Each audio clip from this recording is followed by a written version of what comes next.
Vulgar warriors எல்லாம் உட்காந்து கதறிட்டு இருந்தாங்க, பர்மிஷன் கொடுக்க மாட்டேங்கிறாங்க டிஎம்கே கவர்மெண்ட் தான்.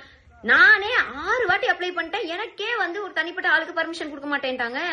அப்ப நானும் இது பிஜேபியோட சதி அப்படின்னு சொல்லல, நான் அப்படிலாம் சொல்ல மாட்டேன். ஏன்னா இது தேர்தலோட விதிமுறைகளை அதை நான் பின்பற்றேன். அதனாலதான் நான் என்ன பண்ணேன், ஸ்ட்ரைட்டா நம்ம எங்க ஆரம்பிச்சோமோ அங்கேயே போர்டை பிடிச்சி நின்னுட்டேன். அதே மாதிரி நீ வெளியே வந்தனா உன்னை வெட்டிடுவேன், குத்திடுவேன், உன்னை கண்டந்துண்டமாக்கிடுவேன், சாவடிச்சிருவாங்க, உன்னை எப்படி பண்ணிடுவாங்க. இதெல்லாம் என்ன வெறும் வாய்ஸ் அவுட் ஆள் தானா? நானும் நின்னு பாத்துட்டே இந்த தூரத்தால ஒரு 2-3 பேர் மட்டும் டிவிக்கே அப்படின்னு கட்டிட்டு ஓடினாங்க, அதுவும் மைனர் பசங்க தான்.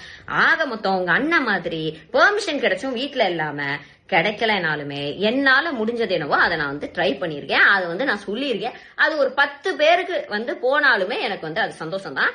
அண்ட் உங்க அண்ணன் மாதிரி கூட்டத்தை பார்த்து பயந்து விழுந்தடிச்சு வேனுக்குள்ள ஏறாலாம் நான் கிடையாது. நான் தைரியமா நின்னு ஒத்தாளா நின்னு நான் என்னுடைய கருத்து என்னவோ அதை சொல்லியிருக்கேன்.